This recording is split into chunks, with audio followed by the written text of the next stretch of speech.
Assalamualaikum warahmatullahi wabarakatuh. Salam sejahtera untuk kita semuanya. Pepatah mengatakan, tak kenal maka tak sayang. Sebelum saya lanjut memaparkan materi yang akan saya bawakan, saya akan memperkenalkan diri saya terlebih dahulu. Perkenalkan, saya Dr. Puji Gusri Handayani, SPD MPD Cons, dosen Universitas Negeri Padang.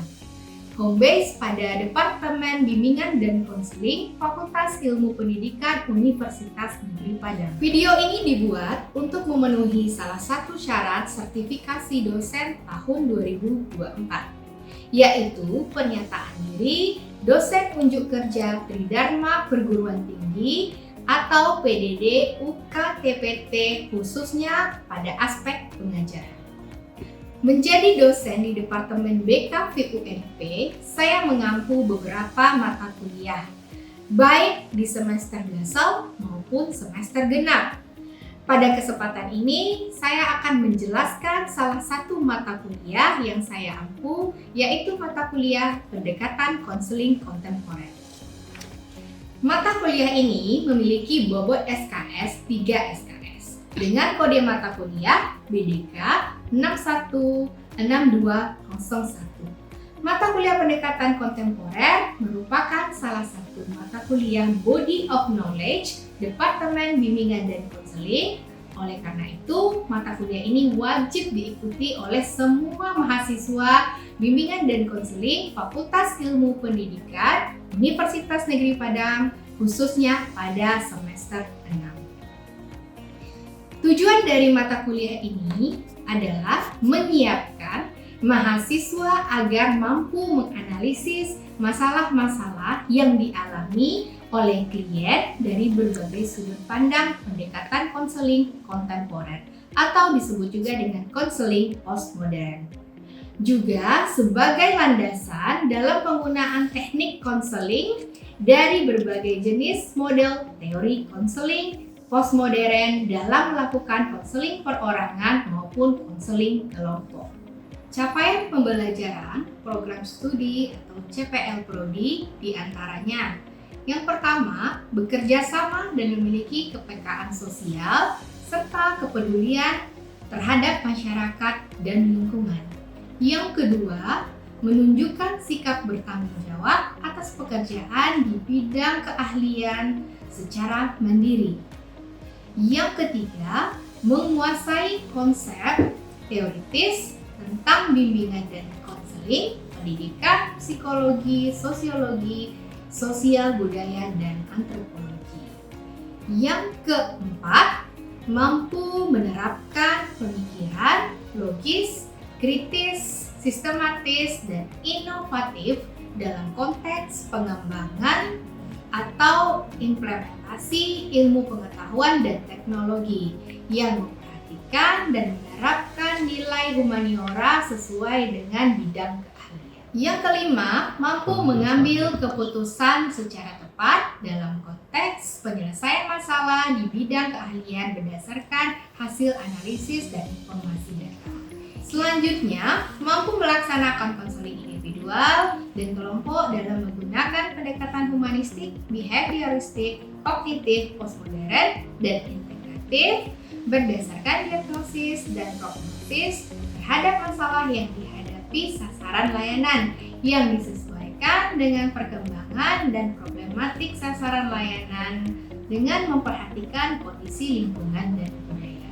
Oke, yang terakhir, mampu merancang dan melaksanakan evaluasi program, proses, dan hasil penyelenggaraan layanan bimbingan dan konseling, serta melaporkan hasil kepada pihak-pihak terkait dengan menggunakan teknologi informasi komunikasi. Terakhir, mampu merancang dan melaksanakan evaluasi program, proses, dan hasil penyelenggaraan layanan bimbingan dan konseling, serta melaporkan hasilnya kepada pihak-pihak terkait dengan menggunakan teknologi informasi dan komunikasi serta multimedia.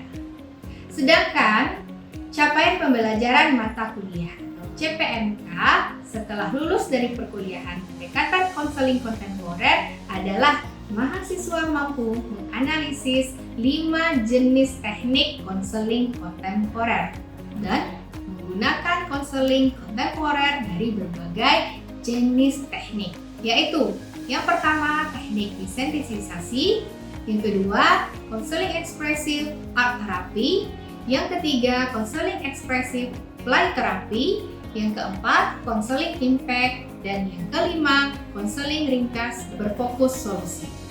Berikut ini adalah materi mata kuliah pendekatan konseling kontemporer yang diberikan kepada mahasiswa dengan jumlah pertemuan 16 kali yang terdiri dari 14 kali pertemuan materi kuliah dan 2 kali pertemuan untuk UTS dan UAS.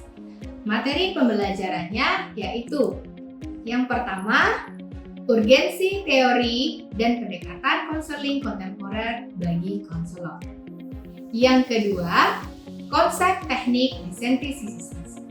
Yang ketiga, praktikum teknik desensitisasi.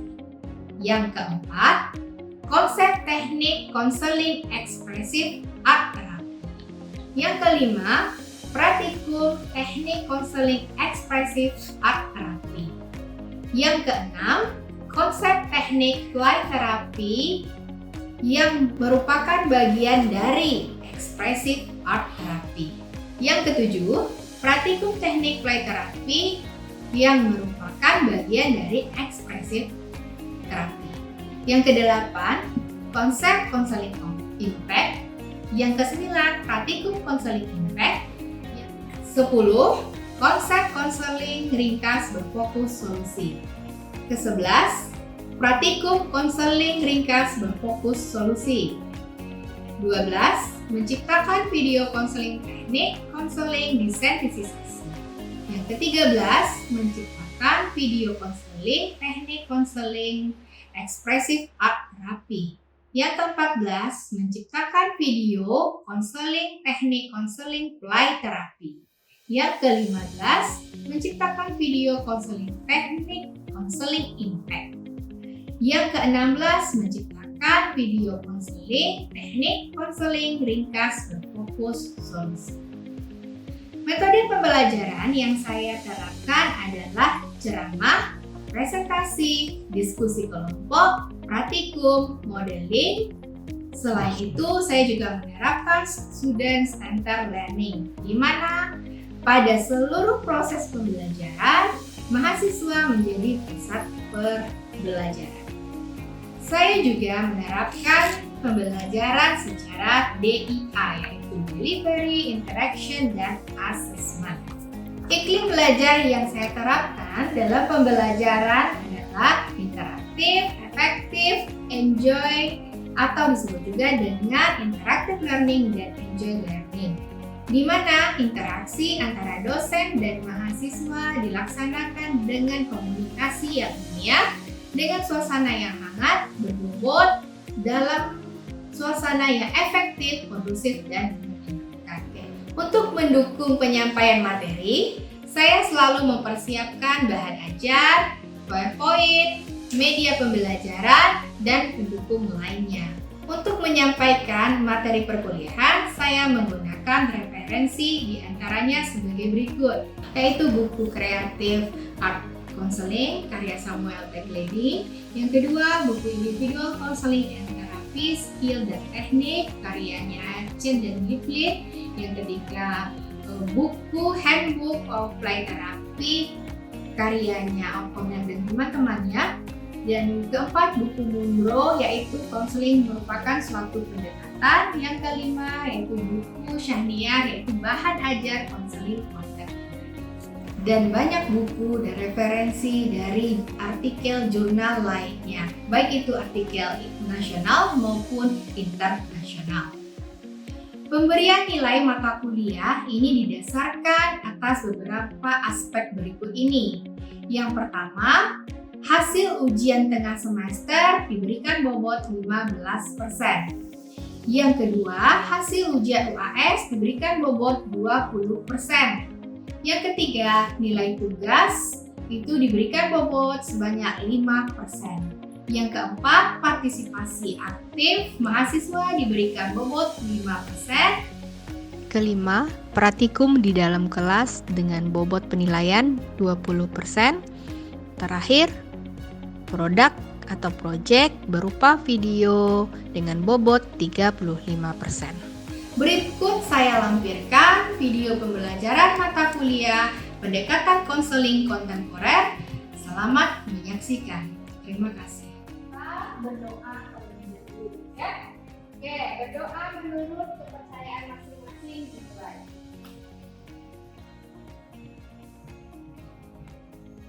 Berdoa selesai.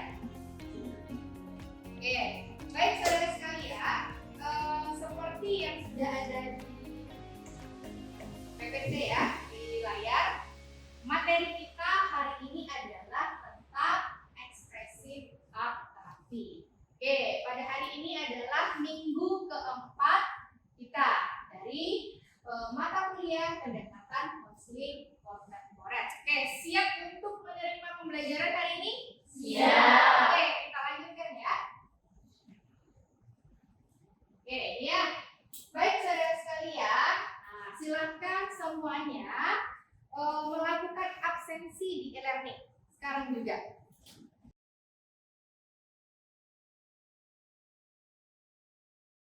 Oke, sudah? Sudah? Oke, kalau sudah berarti saudara sudah apa tugas? Sudah ya. Oke, apa tugas? Sudah di e-learning. Oke, baik. Untuk kali ini kita belajar tentang tadi ya yang dinamakan expressive art therapy. Oke.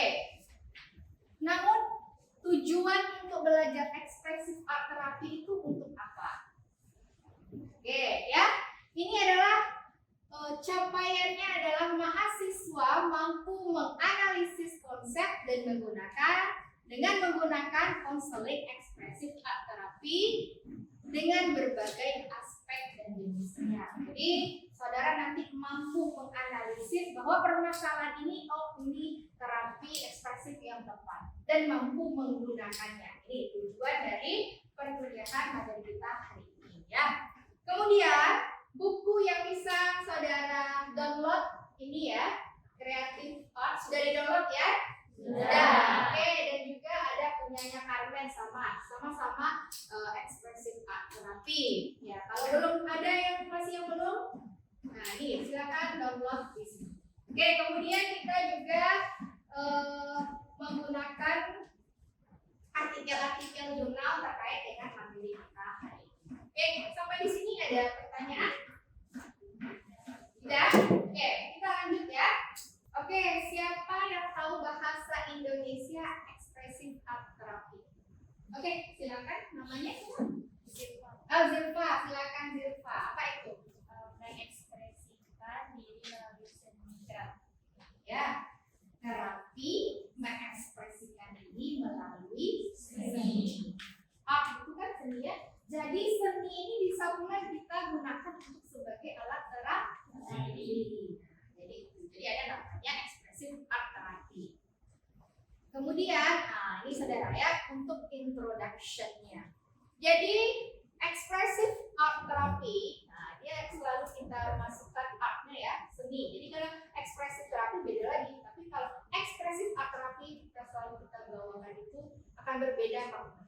Oke, expressive art therapy digunakan bagi klien yang mengalami kesulitan dalam mengungkapkan pikiran, perasaan, dan juga masalah yang dihadapinya secara lisan kepada seorang siswa. Oke, sekarang saya mau bertanya kepada saudara. Saudara pernah bertemu dengan orang-orang yang mengalami trauma? Pernah ya? Oke, ketika dia mengalami trauma, ditanya, misalnya itu anak ya, anak SD, kebetulan dia mengalami trauma, ketika ditanya permasalahannya dia tidak mau jawab. Ya, jadi dia tidak mau menjawab permasalahannya apa. Ini kenapa dek? Ananda, ini kenapa? Apa yang terjadi? Dia tidak bisa mengatakan itu. Tetapi apa yang bisa kita lakukan? Kita bantu dengan alat bantu ini. Cara ekspresif art terapi. Misalnya ada sesuatu yang tidak bisa diungkapkan dengan lisan, tetapi di gambar dia bisa mengekspresikannya. Nah, itu salah satu contohnya. Jadi klien-kliennya beda juga. Tetapi kalau ada yang datang kepada saudara itu kliennya itu sangat aktif, sangat terbuka dan sukarela, berarti kita tidak perlu menggunakan. Jadi ya ekspresi terapi itu ada peruntukannya, ya untuk klien yang seperti apa, masalahnya juga apa. Oke, ya sampai di sini paham? Paham ya? Oke. Baik. Kemudian, nah ini lagi ya. What, who, why? Saya tanya. Apa itu? Misalnya, yang pertama, poin pertama, menggambarkan klien secara menyeluruh. Jadi keunggulan dari ekspresif art terapi ini adalah menggambarkan klien secara menyeluruh. Tahu tidak maksudnya apa? Ada yang tahu maksudnya? Ya? Oke, ada yang tahu? Oke, jadi yang menggambarkan klien secara menyeluruh ini adalah dia menggambarkan apa yang terasa di dalam hatinya, dia ungkapkan melalui alat tadi, sarana seni tadi. Itu yang dinamakan menyeluruh. Ya, tidak ada yang dirahasiakan. Baik itu keadaan fisik jasmaninya bisa kita ketahui. Kemudian kata-kata itu akan selalu disensor. Ya. Ketika seseorang berbicara dengan orang lain, ya, Anda berbicara dengan teman Anda, padahal saudara sebenarnya tidak suka dengan dia, tapi Anda sensor kan, diganti kalimatnya menjadi, oh tidak apa-apa, saya bisa menunggu, misalnya seperti itu ya. Padahal dalam hati sangat tidak enak kan, misalnya seperti itu. Oke, oleh karena itu, tetapi EA ini adalah ekspresi art terapi, tidak akan pernah disensor. Dia terungkap dengan melalui gambar tulisan. Semua. Jadi tidak ada sesuatu hal yang disembunyikan. Terutama ini paling utama adalah gambar tulisan ya. Semuanya. Kemudian kita juga merahasiakan apa yang telah diungkap. Ini harus ya. Ini hal-hal yang penting juga kita rahasiakan. Karena salah satu azas konselor apa? Adalah asas kerahasiaan. Kemudian EA bukan hanya tentang hal yang menyenangkan. Jadi saudara, ketika seseorang itu menulis, ya, menggambar atau menari, belum tentu yang dia tulis, dia gambar itu ada sesuatu yang menyenangkan.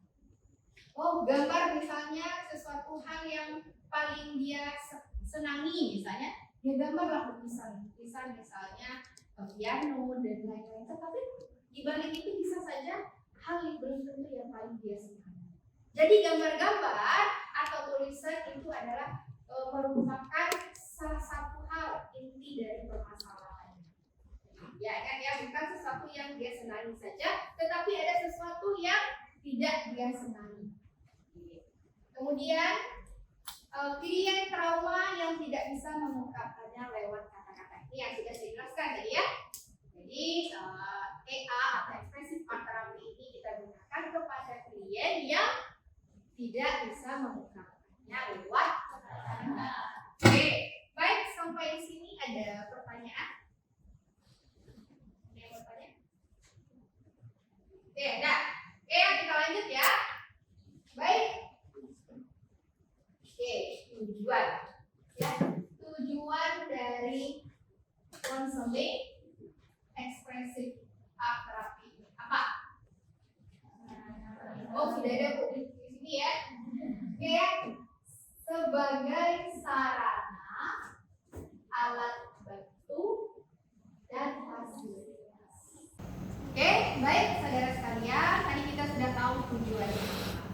Ya, sebelum kita masuk pada manfaatnya, saya ingin bertanya pada Anda, kira-kira apa manfaat dari konseling ekspresif art terapi?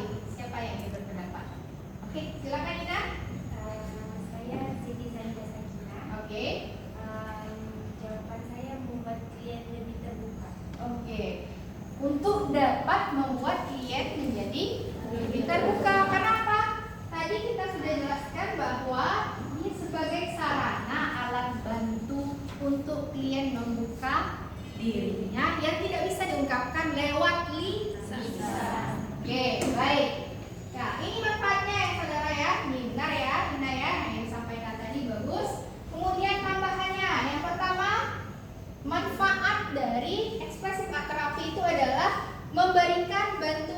kepada klien dalam mengungkapkan ide, emosi, rasa, dan harapan. Ingat, dalam kurung ini dengan rasa aman, tanpa diintervensi. Ketika ditanya kan menunggu, orang menunggu itu kan si klien jadi nggak enak juga kan. Tetapi kalau ketika dia menggambar, menulis, atau menari, menghidupkan musik dengan musik, nah dia akan menjadi lebih rasanya aman. Dia tidak diintervensi orang. Kemudian yang kedua, memberikan bantuan kepada klien untuk merespon sesuai dengan stimulus yang diberikan. Ya, stimulusnya mungkin silahkan tulis, nanti kita praktekkan ya. Gambar 3 gambar yang paling mencerminkan diri Anda pada saat sekarang ini. Misalnya itu pertanyaan. Jadi stimulus. Kemudian yang ketiga, memberikan bantuan kepada klien dalam mengurangi perasaan yang sekarang ini dipendam dan menimbulkan kecemasan. Ya, harusnya cemas dia, tapi setelah menggambar, writing ekspresif dia bisa mengungkapkan perasaan. Oke, Sumatera Barat kemarin itu kan dilanda Galodo kan? Iya. Nah, di Kabupaten Agam dan Tanah Datar. Beberapa tim trauma kita sudah terjun ke sana dan salah satu konseling yang digunakan di sana adalah expressive art therapy. Mungkin saja anak-anak itu tidak bisa mengungkapkan ketakutannya dan kecemasannya ketika berada di sana. Lewat kata-kata tidak tahu dia, karena sudah trauma ya. Tapi melalui gambar, melalui tulisan dia bisa mengekspresikan. Oke, sampai di sini ada pertanyaan. Oke, ya silakan Rifa. Bagaimana jika klien itu tidak bisa menggambar? Oke, bagaimana jika klien itu tidak bisa menggambar? Bagus sekali pertanyaannya ya. Oke, ini akan dijawab pada slide berikutnya. Ya, ada slide. Penting sekali. Ini dia ya. Konselor tidak boleh menginterpretasikan gambar klien. Biarkan klien yang mengungkapkan maksud dari gambarnya tersebut. Nah, jadi saudara, orang yang melakukan ekspresi terapi, klien itu yang menggambar, itu berarti bukan klien yang harus pandai menggambar. Tidak. Kita tidak boleh menginterpretasi bahwa ketika klien sudah membuat gambar dan bagus ya gambarnya, tidak boleh. Kenapa? Kita tidak sedang lomba menggambar. Baik, saudara sekalian, waktunya kita untuk mencobakan salah satu tekniknya, yaitu drawing ekspresif. Oke ya? Masing-masing saudara sudah membawa alat ya? Sudah membawa alat dan juga kertas. Alat gambar dan juga kertas. Oke, perintahnya ya, saya ingin memberitakan kepada saudara bahwa gambarlah 3 buah gambar yang paling mencerminkan keadaanmu saat ini. Waktunya 15 menit. Mulai dari sekarang. Oke, silakan.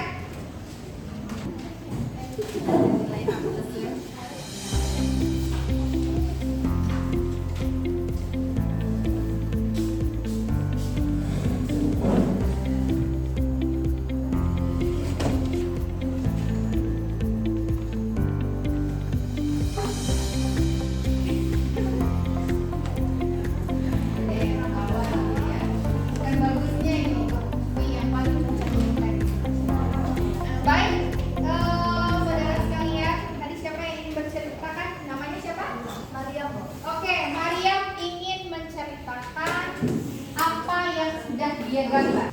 Mungkin boleh teman-teman lihat dulu. Ya. Tadi kita sudah gambar 3 gambar.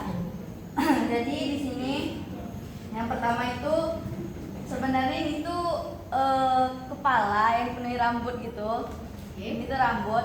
Jadi di sini saya menceritakan kalau mau ninggalin hal buruk yang pernah saya alamin sebelumnya, diumpamakan kayak motong rambut gitu ah. Jadi rambut yang kepotong tuh hal buruk yang mau saya tinggalin yang saya alami sebelumnya.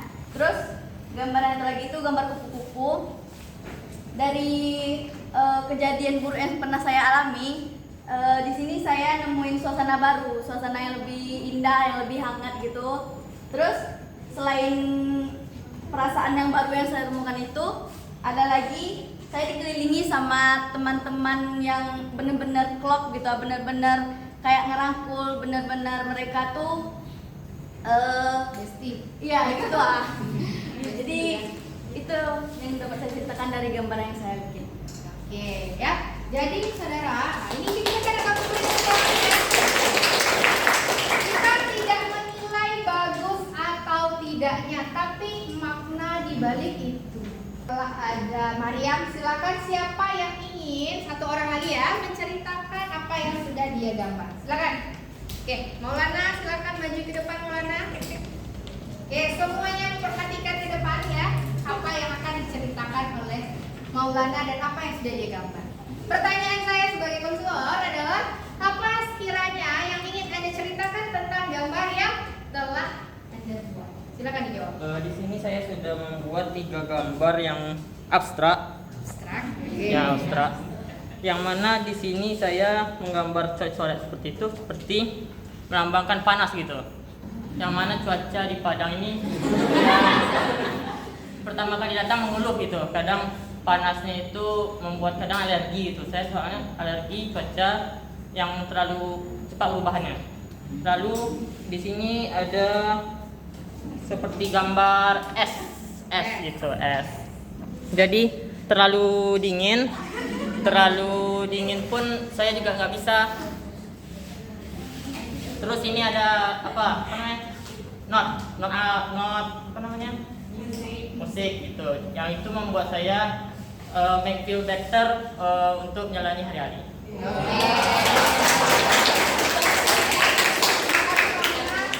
Jadi itu saudara gambar-gambar yang sudah diungkapkan oleh teman-teman saudara. Sampai di sini ada pertanyaan terkait tema kita, materi kita hari ini. Ya, cukup? Oke, kalau cukup berarti saudara minggu depan itu ada tugasnya. Ya, tugasnya apa? Ini. Yang pertama, ya nanti silahkan dicatat ya. Membuat video ekspresif art therapy boleh menggunakan drawing, writing, dan